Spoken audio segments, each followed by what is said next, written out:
जय श्री कृष्ण। प्रिय दर्शकों, स्वागत है एक बार फिर से आप सभी का स्पिरिचुअल एंड नेचुरल वर्ल्ड पर। प्रिय भाई बहनों, भगवत प्राप्ति अथवा मोक्ष के विषय में भगवत प्राप्त गृहस्थ परम श्रद्धे श्री हनुमान प्रसाद पोद्दार जी अर्थात भाई जी ने कहा है कि संसार में बार बार जन्म लेना और मरना यही जीव का सबसे बड़ा बंधन है। कष्ट या दुख भी इससे बढ़कर दूसरा नहीं है। इस महान बंधन या दुख से छूटना ही मोक्ष है। मनुष्य पूर्ण सुख चाहता है, अखंड शांति चाहता है और पूर्ण तृप्ति चाहता है। इसी के लिए वह संसार के विषय भोग, धन, वैभव आदि का संग्रह करता है, परंतु वहाँ उसे परिणाम में दुख, अशांति और अतृप्ति ही हाथ लगते हैं। जहाँ नित्य पूर्ण सुख, नित्य पूर्ण शांति और नित्य पूर्ण तृप्ति प्राप्त हो, वह आश्रय है भगवान श्री कृष्ण। संसार से विरक्त होकर उन भगवान की शरण लेना और उनका कृपा प्रसाद प्राप्त करके सदा के लिए कृतार्थ हो जाना ही जीव का परम पुरुषार्थ है। इसे ही भगवत प्राप्ति कहते हैं। मोक्ष भी यही है। प्यास तभी मिटती है जब शीतल जल का पान किया जाए। दुखों से छुटकारा भी तभी होता है जब कोई नित्य सुखमय आश्रय प्राप्त हो जाए। केवल दुखों का अभाव ही नहीं, नित्य सुख की प्राप्ति भी मोक्ष का अंग है। इसका सबसे सुगम उपाय है भगवान का अनन्य भाव से भजन।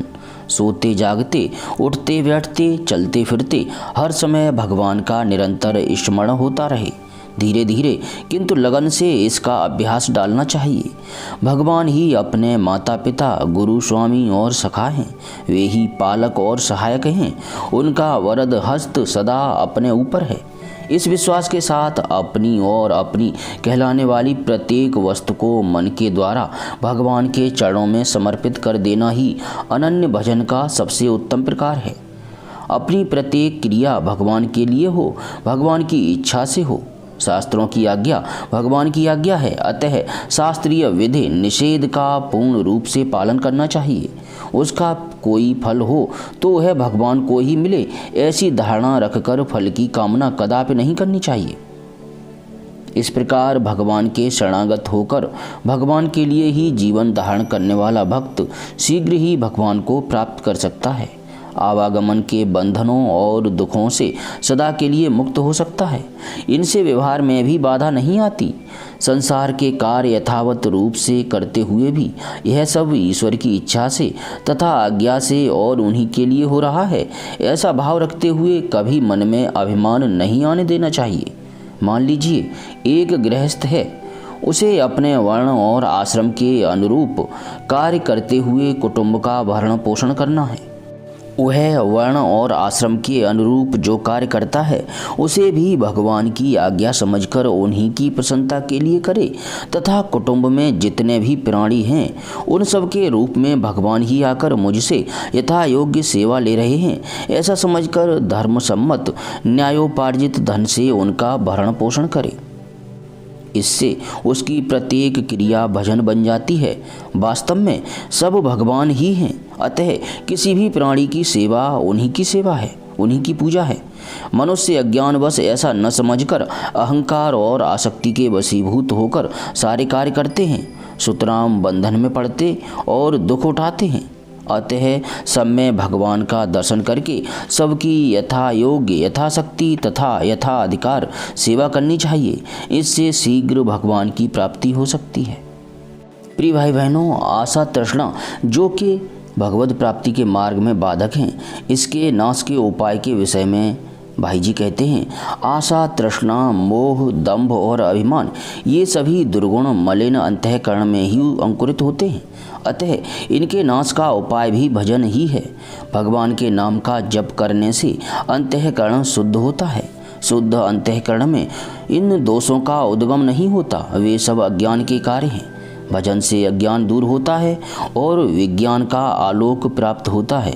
संसार के विषयों में आसक्ति होने से आशा की उत्पत्ति और तृष्णा की वृद्धि होती है। इस आसक्ति का निवारण विषयों से वैराग्य होने पर ही संभव है।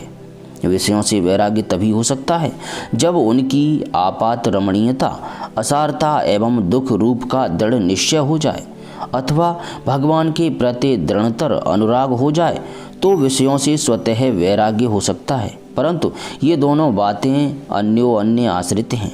वैराग्य होने पर भगवान के प्रति अनुराग होगा और अनुराग होने पर वैराग्य होगा।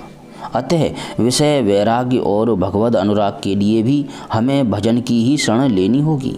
भजन से 3 कार्य एक साथ ही होते हैं। भगवान के प्रति प्रेम बढ़ता है, विषयों की ओर से विरक्ति होने लगती है और धीरे धीरे भगवान के तत्व का ज्ञान भी होता जाता है। प्यारे प्रभु प्रेमियों, लोक में भी यह बात प्रत्यक्ष देखी जाती है। एक व्यक्ति किसी से प्रेम करता है तो अन्यत्र से उसकी आसक्ति हटती है और प्रेम मात्र में अनुराग बढ़ता है। जितना ही प्रेम या अनुराग बढ़ता है उतनी ही मात्रा में प्रेमी अपने प्रेमास्पद के अंतरंग रहस्यों से परिचित होता जाता है। इस प्रकार ज्ञान, वैराग्य और प्रेम तीनों साथ साथ बढ़ते हैं।